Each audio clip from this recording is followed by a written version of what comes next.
क्या आपने कभी गौर किया है जब कोई महिला अपने बाल खोलती है तो उसके चेहरे की पूरी एनर्जी बदल जाती है। हमारे पुराने समय में खुले बाल सिर्फ सजावट नहीं बल्कि एक संकेत माने जाते थे। भारत में एक समय था जो महिलाएं खुले बाल नहीं रखती थी। जहां तक कि महिलाएं तो क्या, मर्द भी अपने बालों को ढक कर रखते थे, क्योंकि माना जाता था कि खुले बाल अमंगल का प्रतीक है। अब सुनने में तो आपको अजीब सा लग रहा होगा, लेकिन इसके पीछे बहुत गहरी बातें छिपी हुई है। रामायण में जब कैकेयी ने क्रोध में आकर अपने बाल खोले और कोप भवन में चली गई तो उसी दिन अयोध्या का मंगल टूट गया था। भगवान राम का वनवास तय हो गया था।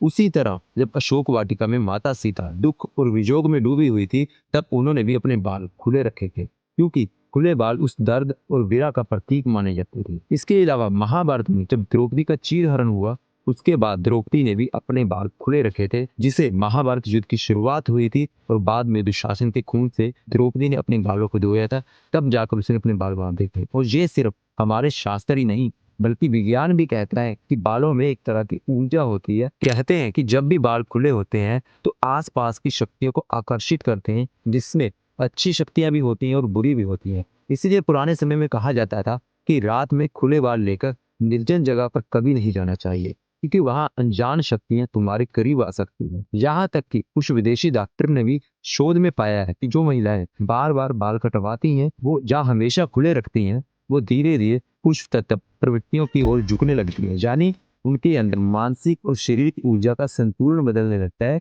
उनकी सोच में बदलाव आने लगता है। लेकिन इसका मतलब ये नहीं है कि खुले बाल मनाही है। भारतीय संस्कृति में साफ कहा गया है, महिला अपने बाल खुले रख सकती है जब वो अपने पति के साथ हो, या अकेले में अपने घर पर हो, या एकांत में वास कर रही है। स्नान के बाद जब तक बाल सूख न जाए तब तक बाल खुले रखना शुभ माना गया है।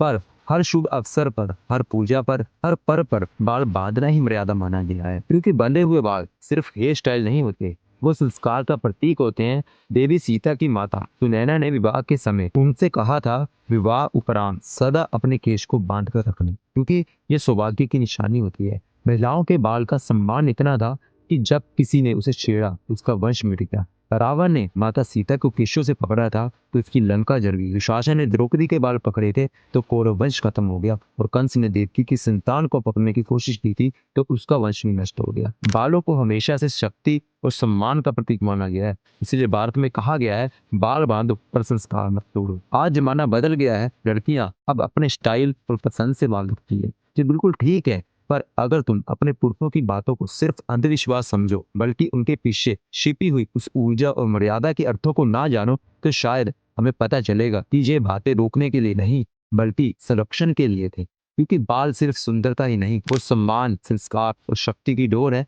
जिसे अगर तरीके से रखा जाए तो वही बाल आभूषण बन जाते हैं। अगर आपको वीडियो अच्छा लगा तो वीडियो को लाइक करें, शेयर करें और कमेंट में दो मीठे बोल जय श्री राम जरूर लिखें।